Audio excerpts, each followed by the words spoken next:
No sé si implícito en su naturaleza reptiliana entraba esa capacidad, ¿no?, de transformarse o de transfigurarse. Exacto. O bien era a través del uso de las facultades asociadas a la glándula pineal. Exacto. Llamado tercer ojo.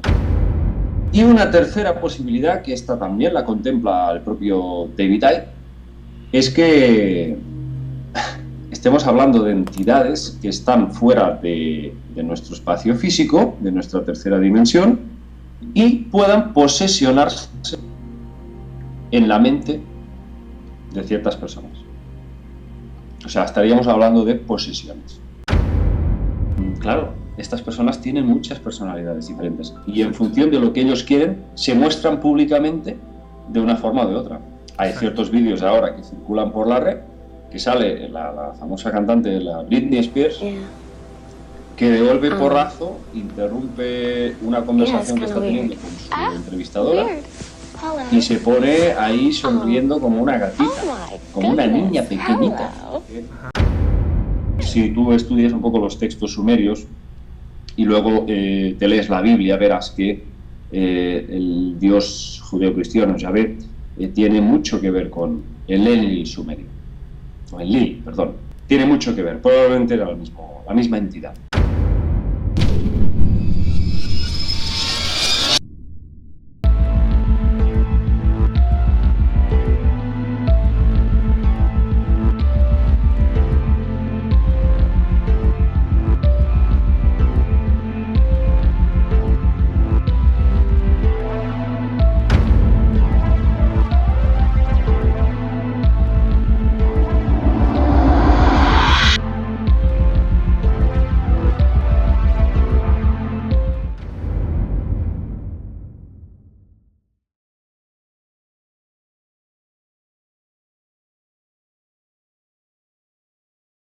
Muy buenas tardes, amigos, tengan todos ustedes. Mi nombre es Javier Sampaio y este es su programa La Verdad Oculta Radio TV, un programa de periodismo e investigación, de temas que no verás en la televisión abierta, como lo son las conspiraciones, tema ovni, abducciones, contactados y espiritualidad, y muchos temas más.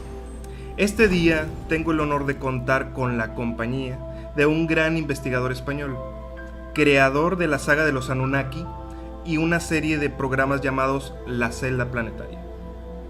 Todos estos con el único objetivo de crear conciencia de la humanidad y ayudar a comprender un sinnúmero de cuestionamientos. El señor David Parcerisa Puig. Y para conocerlo un poco mejor, hemos preparado una breve semblanza de nuestro invitado.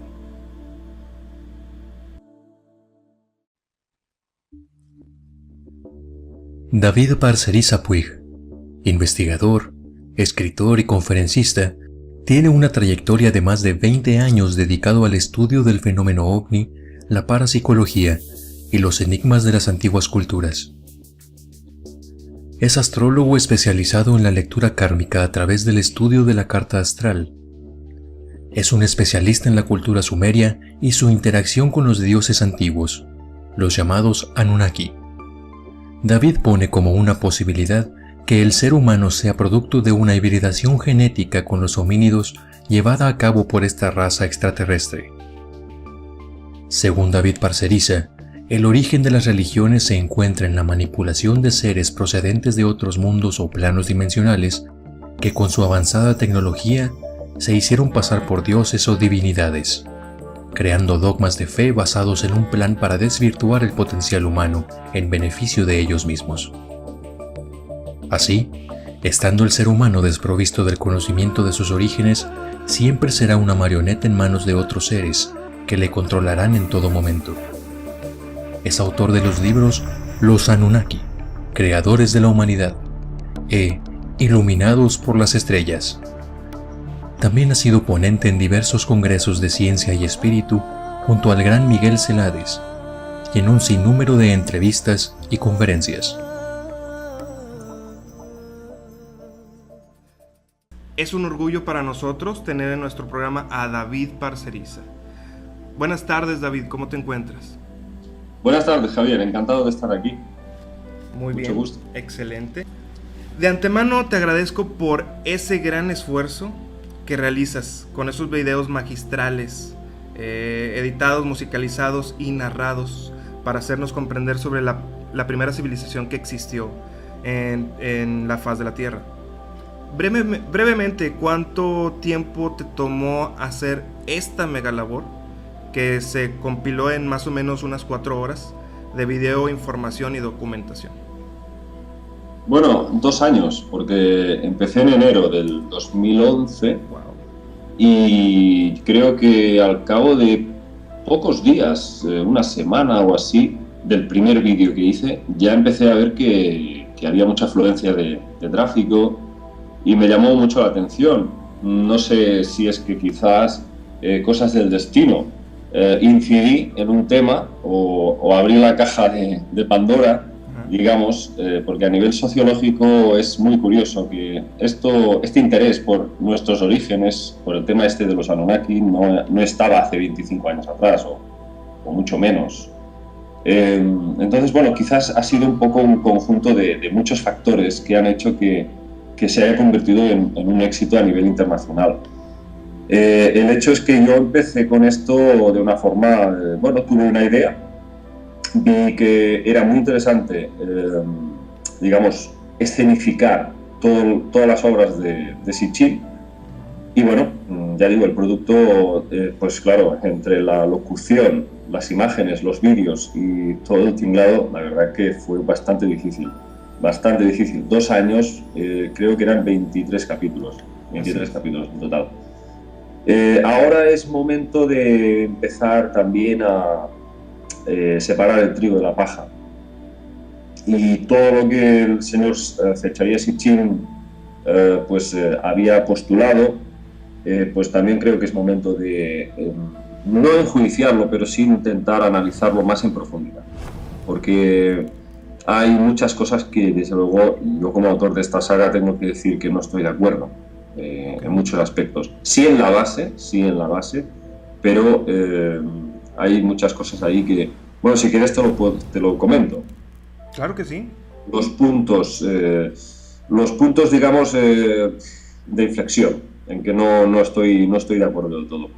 Bueno, para empezar, yo he conocido personas que conocieron personalmente a Zecharia Sitchin, este investigador ruso, nacido en Palestina. Así es. Y que era un gran erudito en este tema de las traducciones, era un gran conocedor de las lenguas muertas, ¿no? Sí. Entonces, bueno, a mí lo primero que me han dicho, y ha coincidido con mucha gente, es que Sitchin era un hombre con un carácter muy fuerte, era un señor muy tozudo, en general no dejaba que nadie le llevara la contraria, hasta el punto de que incluso amenazaba con no presentarse a dar una conferencia si ciertas personas se presentaban en la sala, ciertas personas que él sabía que le llevarían la contraria. Entonces, bueno, eso ya es una cosa que para mí me parece bastante desleal, cuanto menos. Entonces, bueno, por esta razón y por muchas otras, también cuando uno lee el libro perdido de Enki, ahí yo no sé si la palabra es fabular, no sé si es la palabra acertada, pero sí creo firmemente que interpretó algunas partes de los textos que tradujo con su particular visión, llegando a cambiar el orden o el sentido de ciertas palabras para, digamos, llevarlo un poco a su terreno. Okay. Y esto, ya digo, se ve mucho en este libro que acabo de decir, el libro perdido de Enki, y ahí traduce aspectos que parece que solo él conoce, porque hay muchos otros lingüistas que no han visto las mismas interpretaciones que él ha hecho. Hay muchos momentos en que parece que uno está leyendo una novela. Entonces, es importante separar el trigo de la paja. Con el tema de Nibiru, él no tenía ninguna duda, no ponía ni siquiera el beneficio de la duda. Él afirmaba y reafirmaba que Nibiru existía y que hacía ese paso de 3.600 años. Hay muchos investigadores que dicen que esa trayectoria que hacía este supuesto planeta eran 360 años, no 3.600 años. Ok, una gran diferencia. Una gran diferencia. Y hay muchos otros investigadores, por ejemplo, que han estudiado pues, los orígenes de Egipto, como Robert Bauer, por ejemplo, que dicen que la antigüedad de Egipto es de 10.000 años. Sin embargo, Sitchin habla de que estos extraterrestres se presentaron en la Tierra hace 445.000 años. O sea, son puntos muy divergentes que, a la luz de ciertas investigaciones, parece que no acaban de cuajar. Uh-huh. La base de lo que cuenta Sitchin, de que nos crearon como una raza esclava para extraer oro en las minas y toda esta historia, en eso estoy bastante de acuerdo.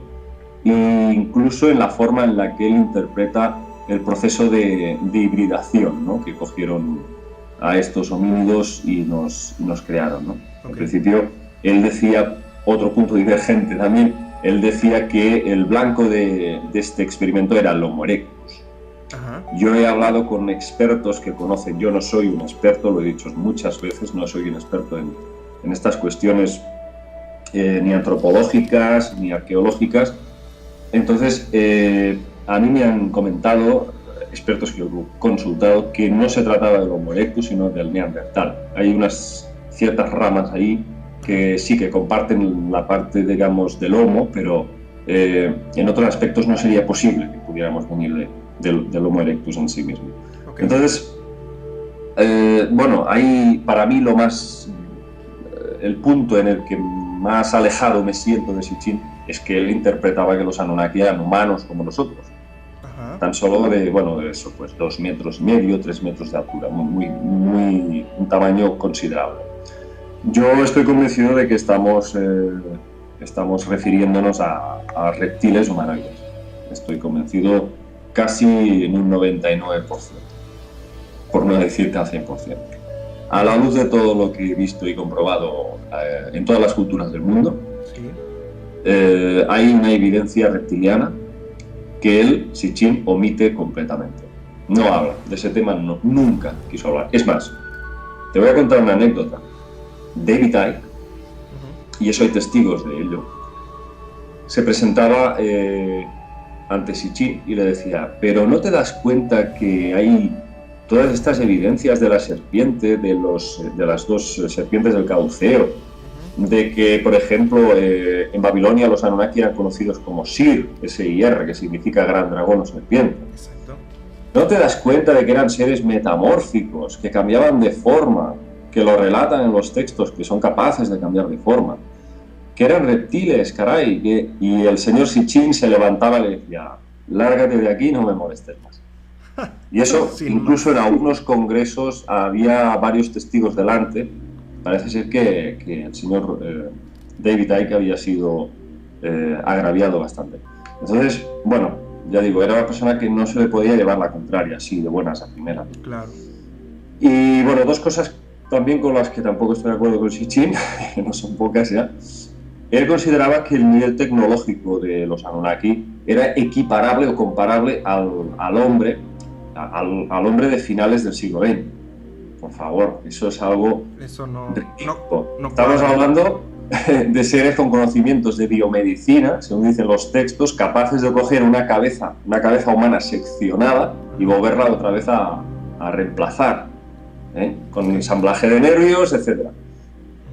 Por ejemplo, Ningishida, que era el hijo de Enki, conocido también en Egipto como Tot, dios de la magia, sí, tenía el supuesto conocimiento de resucitar a los muertos.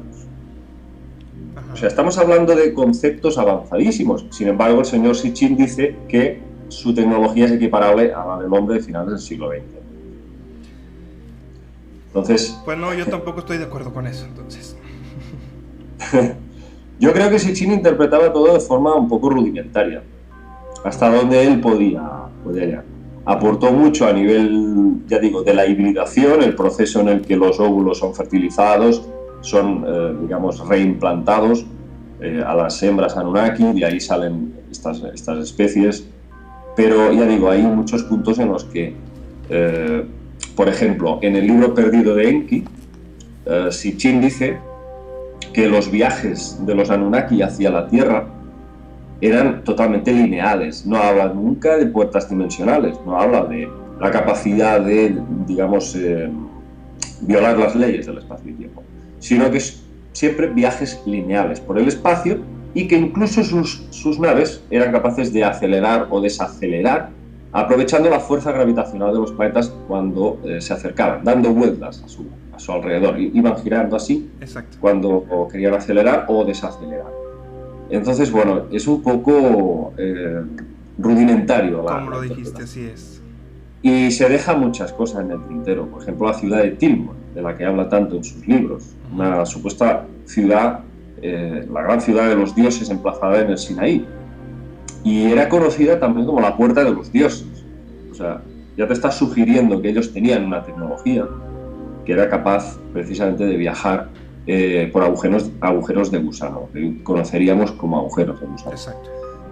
Entonces, la verdad, para mí, el origen de estos seres, de estos Anunnaki, a veces me hace pensar que tiene poco que ver con extraterrestres, propiamente como tenemos conocido, y más con las historias de Howard Philip Lovecraft, el famoso escritor de novelas de ciencia ficción. Es correcto. No sé si has visto la película Hellboy. Sí, así es. Precisamente dirigida por un compatriota tuyo, que es Guillermo del Toro. Guillermo del Toro, así es. Que, por cierto, soy un gran fan de Guillermo del Toro. Sí. En esta película, bueno, pues el autor de Hellboy, que es Mike Mignola, él admite que, de alguna forma, buena parte de sus tramas ha bebido directamente de las novelas de Lovecraft. Y ahí se habla precisamente de estos portales dimensionales y de estos seres, cómo hacen esos pasos entre un mundo y otro. Yo creo que los Anunnaki están más en relación con esto, que no con viajes con navecitas que van de un sitio a otro. Me parece un poco infantil la interpretación. Quizás Zacarías Sitchin, cuando llegó a ese texto y no lo pudo comprender, se podría decir, yo quiero entenderlo así, que a lo mejor leyó puertas interestelares o viajes por... no creo que utilizaran las palabras que nosotros las manejamos, ¿no? Como agujero de gusano, a lo mejor utilizarían otras palabras para referirse a eso, ¿no? Y a lo mejor él no lo llegase a comprender, ¿no? Sí, algunas veces parece que intenta... incita un poco a esa idea, pero no la manifiesta de forma muy clara. Y él era más, pues, su visión como de cohetes espaciales, muy viajes lineales, o sea, siguiendo líneas rectas, ¿no? Sí, te entiendo. No ser capaces de coger el tejido del espacio y poder desplazarse a través, ¿no? Es decir, se puede ir de la A a la C sin pasar por la B. Exactamente. Sí, simplemente como una hoja, ¿no? Que se dobla la hoja y se pasa en medio, ¿no? Exacto. Muy bien, muy interesante esto lo que nos estás platicando acerca de tu punto de vista de Zacarías Sitchin y lo que estás ni no de acuerdo. Ahorita sí. Vamos a entrar más en detalle acerca de los Anunnaki. Y de hecho invito a todas las personas que estén viendo esta entrevista que visiten la página de David Parceriza y visiten, vean estos videos que son muy buenos de la saga de los Anunnaki, para que ahora sí vean en extensión toda la historia que nos contó Zacarías Sitchin acerca de ellos. Muy bien, David. En el programa La Verdad Oculta Radio TV, además de importarnos las investigaciones de nuestros invitados, también nos interesa saber la vida de ellos. ¿Qué es lo que los llevó a ser lo que son ahora? En tu caso sé que te dedicaste a varias cosas antes de ser investigador, pero por favor cuéntanoslo tú. Bueno. Es muy interesante. Sí. Es muy complicado porque he hecho muchísimas cosas, pero digamos, ahora mismo estoy en un momento en mi vida que realmente estoy haciendo algo que me gusta y que, digamos, lo puedo sentir desde dentro emocionalmente, que es algo que me llena, me colma. Pero antes de eso he hecho muchísimas cosas muy relacionadas con el mundo del arte. porque yo me he dedicado, mira, con 9 años hacía cómics, dibujaba cómics. Okay. Lo que pasa que con el tiempo y la edad lo dejé porque yo hacía solamente cómics de tipo así de risa, o sea, graciosos, parodias, muchas Cómics. parodias, ¿no? Ajá. Esos dibujos tipo Mortadelo y Filemón, con esas narices y tal. Entonces, bueno, quizás por eso lo dejé. Es decir, con la edad me interesaba hacer cómics con dibujo artístico más, digamos, más real, más realista, sería la palabra. Entonces, bueno, ese tipo de dibujo que yo hacía era un tipo de dibujo knife, no me había enseñado nadie. Bueno, es una cosa que venía conmigo, ¿no? Y se manifestó así. Hasta los 20 y pocos años lo dejé. De los 9 años que empecé a dibujar cómics hasta los 25, 26 años, luego ya lo dejé. Y mucho antes ya empecé a escribir también. Okay. Empecé a escribir artículos, reportajes. A mí me motivaba mucho el mundo del cine también, y aún me sigue motivando mucho. Y he realizado muchos cortometrajes que se podrían, digamos, clasificar dentro del género de la ciencia ficción. Excelente. Y he hecho de actor también, de compositor, guionista, o sea, he hecho un montón de cosas, pero siempre ha sido muy dentro del campo artístico. Y luego también a los 17, 18 años me marcó mucho el conocer a un investigador aquí en España muy conocido, que fue Antonio Rivera. Antonio Rivera era un ufólogo, escritor, aunque a él no le gustaba nada que le colgaran etiquetas. Cuando le preguntabas, él te decía siempre: yo me considero un curioso universal, en la línea de Charles Fort. Ajá. Él era un gran seguidor de los hechos forteanos, ¿no? Ajá. Los grandes enigmas de la humanidad. Él, pues es verdad, él era un curioso universal, le interesaban muchas cosas, no solamente los ovnis, ¿no? Sí. Entonces a veces le molestaba un poquito que le llamaran ufólogo, pero bueno, básicamente fue conocido más por este campo. Y también Antonio era un gran submarinista y escribió también varias obras sobre el mundo submarino. Además, a título personal, era amigo íntimo de Jacques Cousteau. Habían hecho inmersiones juntos. A mí me lo había contado. Perdón. Entonces, el hecho de tan jovencito conocer a Rivera me estimuló muchísimo, me inspiró el, digamos, dedicarme a la investigación. Okay. Yo con 14 años ya investigaba casos de ovnis. Y el primero que investigué fue el que le pasó a mi propio abuelo. No sé si habrás oído alguna entrevista que lo cuento. Sí, de hecho es muy interesante que lo cuentes, y sí me gustaría que nos lo contaras aquí, por favor. No, pues digamos que el germen de mi interés por la ufología vino de mi abuelo, porque él le tocó vivir experiencias sin él conscientemente o por voluntad querer vivirlas, porque él era un hombre muy sencillo. Tampoco, sí que se hacía muchas preguntas, pero no era un tipo de persona que le interesara pues investigar. Él hacía su vida, ya te digo, una persona muy sencilla. Sí. Y se encontró con una serie de fenómenos solamente con 8 años, cuando vio lo que podríamos llamar pues una especie de humanoide bajar del cielo. Mi abuelo le tocó vivir una serie de experiencias paranormales ya con 8 años. Lo he contado muchas veces, pero bueno, lo voy a explicar de nuevo. Sí. Pues en una de estas ocasiones fue en pleno día, más o menos eran las 11 de la mañana, era el año 1932. Él bajaba del pueblo cogido de la mano de su madre y vio cómo bajaba del cielo una entidad de unos 3 metros de altura, una especie de humanoide, sí, enfundado en un traje negro, una especie de escafandra en la cabeza que le cubría el rostro. Y aquello le impactó muchísimo.